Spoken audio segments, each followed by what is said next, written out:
MP board के class 9th के विद्यार्थियों, देखिए आज के इस वीडियो के अंतर्गत मैं आप सभी को वार्षिक परीक्षा के लिए विषय हिंदी का एक आदर्श प्रश्न पत्र विद सॉल्यूशन के साथ में बताने जा रही हूँ, जिसके 100% श्योर परीक्षा में आने के पूरे चांस है। देखिए आप सभी को 75 नंबर दिलवाने का हम पूरा प्रयास करेंगे। तो चलिए वीडियो को शुरू करते हैं और इस आदर्श प्रश्न पत्र को आप अच्छे से कंप्लीट कीजिएगा, क्योंकि 100% श्योर इसमें से आपके प्रश्न आएंगे। ठीक है, देखिए आपको मैं प्रश्न अच्छे से यहाँ पे समझाने का प्रयास करूँगी। तो देखिए पहले प्रश्न में सही विकल्प आपको दिए जाएंगे। पहला प्रश्न है कि सुमित्रानंदन पंत किसके कवि माने जाते हैं। ठीक है, जो सुमित्रानंदन पंत है ये कवि किसके माने जाते हैं, तो ये आपके छायावाद के माने जाते हैं। किसके माने जाते हैं? छायावाद के। दूसरा है कि सर्वेश्वर दयाल सक्सेना की रचना है। ठीक है, जो सर्वेश्वर दयाल सक्सेना जी है इनकी रचना कौन सी है? 4 ऑप्शन है आपके सामने कि समर्पण है, कि प्रेम वाटिका है, कि काट की घंटियाँ है, कि कला और बूढ़ा चांद है। तो इनकी जो रचना है, इन्होंने जो रचना रची है वो है काट की घंटियाँ। ठीक है, तीसरा है वीर रस का स्थायी भाव है। वीर रस का स्थायी भाव क्या है?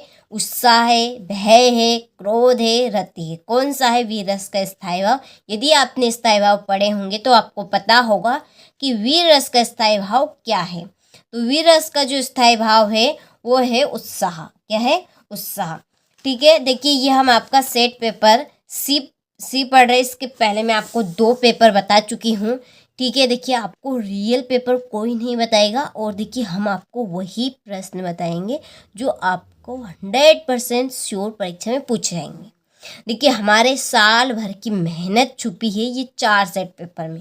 ऑफलाइन कोचिंग भी है, उस ऑफलाइन कोचिंग में भी हम वही बच्चों को प्रोवाइड करवा रहे हैं जो आपको हम यहाँ पे प्रोवाइड करवा रहे हैं। ठीक है, सेट ए विद सॉल्यूशन के साथ में हमने बता दिया है, ये सेट बी भी बता दिया है, सेट सी हम देख रहे हैं, ये आपका सेट डी है। ठीक है, इन चारों सेट पेपर में हमारी साल भर की मेहनत छुपी है, और इन्हीं सेट पेपर में से आपको पूरा पेपर आएगा, ये तो 100% श्योर है।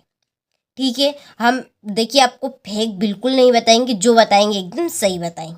ठीक है, तो आप सभी को 75 में से 75 नंबर यदि चाहिए तो आप ये चारों सेट पेपर जरूर कंप्लीट कीजिएगा।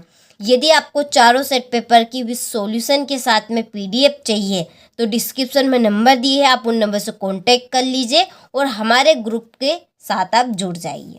ठीक है, चलिए इसके बाद में चौथा प्रश्न कि तिब्बत में अधिकतर जमीन किसको दे दी जाती है। ठीक है, ये चैप्टर यदि आपने पढ़ा होगा कि तिब्बत वाला, ठीक है, तो उसमें अधिकतर जमीन किसको दे दी जाती है? जमींदारों को, कि पशुपालकों को, कि किसानों को, कि जागीरदारों को। तो इसका जो आंसर रहेगा आपका वो रहेगा जागीरदारों को। ठीक है, चलिए चौथा है, 5वां है रचना के आधार पर वाक्य के कितने भेद हैं। तो देखिए रचना के आधार पर वाक्य के भेद 3 माने गए। कितने माने गए हैं? 3 माने गए हैं। ठीक है, चलिए छठा है मृदुला गर्ग की रचना कौन सी? जो मृदुला गर्ग है उनकी रचना कौन सी है? तो इनकी जो रचना है वो है मेरे संग की औरतें। ठीक है, क्या है इनकी रचना? मेरे संग की औरतें। चलिए तो ये हमारे क्वेश्चन नंबर 1 के प्रश्न हो चुके हैं। अब हम बढ़ते हैं दूसरे प्रश्न की ओर। तो देखिए इसमें है रिक्त स्थान। पहला है कि कोयल तुम किसका डेडेडेस देना चाहती हो। तो देखिए प्रश्न में क्या कहा है, ध्यान से समझकर पढ़ के अच्छे से समझिएगा और फिर इसका आंसर कहिएगा। ठीक है, देखिए कोयल तुम किसका डेडेडेस देना चाहते हो। तो कोयल क्या देती है? संदेश। ठीक है, तो इसमें आएगा संदेश। चलिए देखिए दूसरा है किसके कारण स्थायी भाव जागृत हो वह डेडेडेस कहलाता है। देखिए जिसके कारण स्थायी भाव जागृत हो वह क्या कहलाता है। ठीक है, जैसे कि पेन। अब ये पेन है, ठीक है, ये दिखने में अच्छी लग रही है, ठीक ठीक है, इसका जो कलर है वो भी थोड़ा सा अच्छा लग रहा है। ठीक है, तो ये क्या कर रही है, इसकी ओर हमें उत्सुक कर रही है, इसको लेने को हमें उत्सुक कर रही है, क्योंकि काफ़ी अच्छी लग रही है, चलने में भी अच्छी है और हमें सस्ती भी पड़ जाएगी। ठीक है, तो ये इसके गुण हैं जो कि हमें इसको लेने को उत्सुक कर रहे हैं। ठीक है, जैसे कि अब हमें क्रोध आता है, किसी वजह से क्रोध आता है। ठीक है, किसी वजह से कोई भी घटना होती है, उसकी वजह से हमें क्रोध आ रहा है, तो वो क्या कहलाएगा, आपका आलम्बन। क्या कहलाएगा, आलम्बन कहलाएगा। तो उसे हम क्या कहेंगे, आलम्बन, कि जिसके कारण स्थायी भाव जागृत हो। चलिए, इसके बाद में तीसरा, अभिमान में मान डेडेडेस लगा। ठीक है, ये जो शब्द दिया है यहाँ पे अभिमान, इस अभिमान में जो मान है ये आपको बताना है कि ये प्रत्यय है कि उपसर्ग है। अब हमें पता है दो प्रकार के होते हैं, उपसर्ग प्रत्यय। ठीक है, जो आगे लगते हैं उनको हम प्रत्यय कहते हैं और जो अक्षर के पीछे लगते हैं उसको हम प्रत्यय कहते हैं। अब बताइए आप इस अक्षर में कि जो मान है वो कहाँ पे लगा, पीछे लगा कि आगे लगा। ठीक है, तो पीछे लगा तो ये क्या है, प्रत्यय। यदि यहाँ पर अभी की पूछता कि अभी क्या है इसमें, तो अभी आगे है तो ये आपका उपसर्ग है। ठीक है, तो मान जो है वो क्या आपका प्रत्यय है। आपको प्रश्न समझ में आ रहे होंगे, मैं आपको समझाने का पूरा प्रयास कर रही हूँ। ठीक है, चलिए चौथा है, उमा ने डेडेडेस की परीक्षा पास कर ली। यदि आपने ये पाठ पढ़ा होगा तो आपको पता होगा कि जो उमा पात्र थी उसने किसकी परीक्षा पास कर ली थी, तो उसने की थी बीए की। किसकी, बीए की। ठीक है, चलिए पांचवा है, महादेवी को एक कविता पाठ पर डेडेडेस मिला। महादेवी को एक कविता पाठ पर, कविता में उसको मिला था चांदी का कटोरा। किसका कटोरा, चांदी का कटोरा।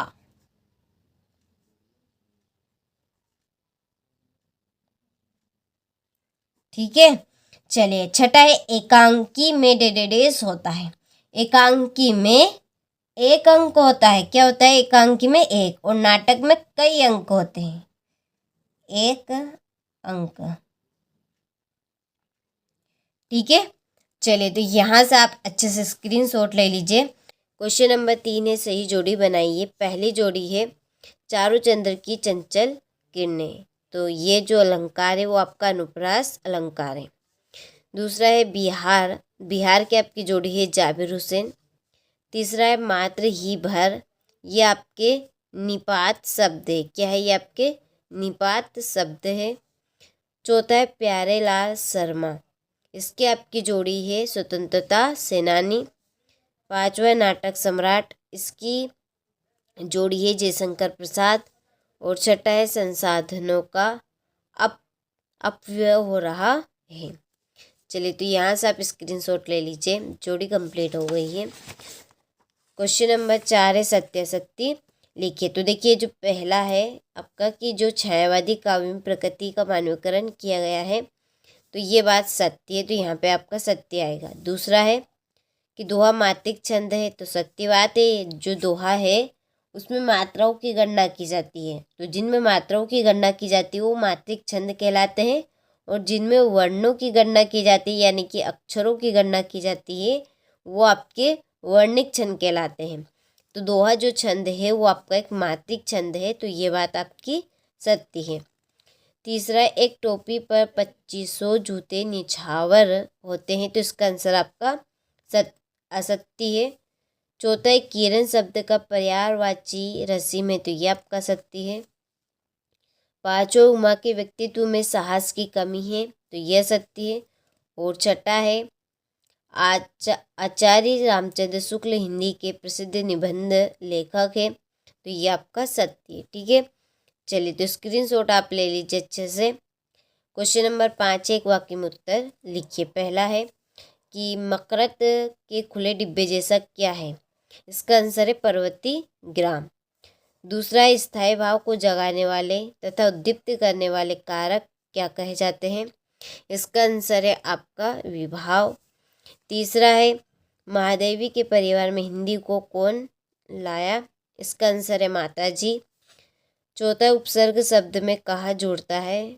अभी मैंने आपको बताया जो शब्द के आगे जोड़ते हैं वो आपके उपसर्ग कहलाते हैं। तो उपसर्ग कहाँ पे लगते हैं? शब्द के पहले, और प्रत्यय शब्द के बाद लगते हैं। पांचवा, विवाह को बिजनेस कौन कहता है? तो इसका आंसर है गोपाल प्रसाद। छठा है, नाटक में कितने अंक होते हैं? तो इसका आंसर है 1 से अधिक अंक होते हैं। चलिए, तो यहाँ से आप स्क्रीनशॉट ले लीजिए अच्छे से। क्वेश्चन नंबर छठा है, भक्ति काल की प्रमुख 2 विशेषताएं लिखिए। सातवां, कवि ने ईश्वर को सब श्वासों की श्वास में क्यों कहा है?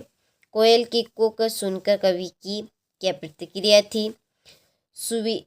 सुविधा और मनोरंजन के उपकरणों से बच्चे वंचित क्यों हैं? और 10वां है, महाकाव्य किसे कहते हैं? हिंदी के 2 महाकाव्यों के नाम लिखिए। 11वां है, रूपक अलंकार की परिभाषा लिखिए तथा उदाहरण दीजिए। इसके नीचे इसका आपका अथवा है। और देखिए, इन प्रश्नों के ये आंसर रहे। स्क्रीनशॉट आप ले लीजिए। यदि आप इन प्रश्नों की PDF लेना चाहते हैं तो डिस्क्रिप्शन में नंबर दे रखे हैं, आप उन नंबर पर देखिए कॉल कर लीजिए। जानकारी आपको मिल जाएगी। हमारी एक एप्लीकेशन है, उसके ऊपर जो हम आपको जो पेपर दे रहे हैं, ये पेपर की PDF आपको मिलेगी, साथ में ये सॉल्यूशन भी आपको मिल जाएगा। उसके लिए आप कांटेक्ट कर लीजिए, ठीक है। ये 8वां प्रश्न का आंसर है आपका। पहले मैंने प्रश्न के स्क्रीनशॉट आपको दे दिए हैं, ठीक है। ये आपका 8वां प्रश्न का अथवा है। ये आपका है 9वां प्रश्न। इसके बाद में 9वें का आपका अथवा, ठीक है। ये है 10वां प्रश्न, महाकाव्य किसे कहते हैं? महाकाव्यों के नाम। फिर ये आपका स्थायी भाव संचय भाव में अंतर, 10वां प्रश्न का अथवा। 11वां प्रश्न, रूपक अलंकार की परिभाषा लिखिए, उदाहरण। तो ये रूपक अलंकार की परिभाषा हो गई, ये उसका उदाहरण। 2-3 उदाहरण है, जो आपको अच्छा लगे आप उसको कर लीजिएगा। और ये इसका अथवा, छंद किसे कहते हैं? छंद के प्रकारों के नाम लिखिए, ठीक है। तो ये छंद की परिभाषा हो गई और छंद के प्रकार हो गए। छंद 2 प्रकार के होते हैं, मात्रिक छंद और वर्णिक छंद, ठीक है। चलिए आगे देखिए।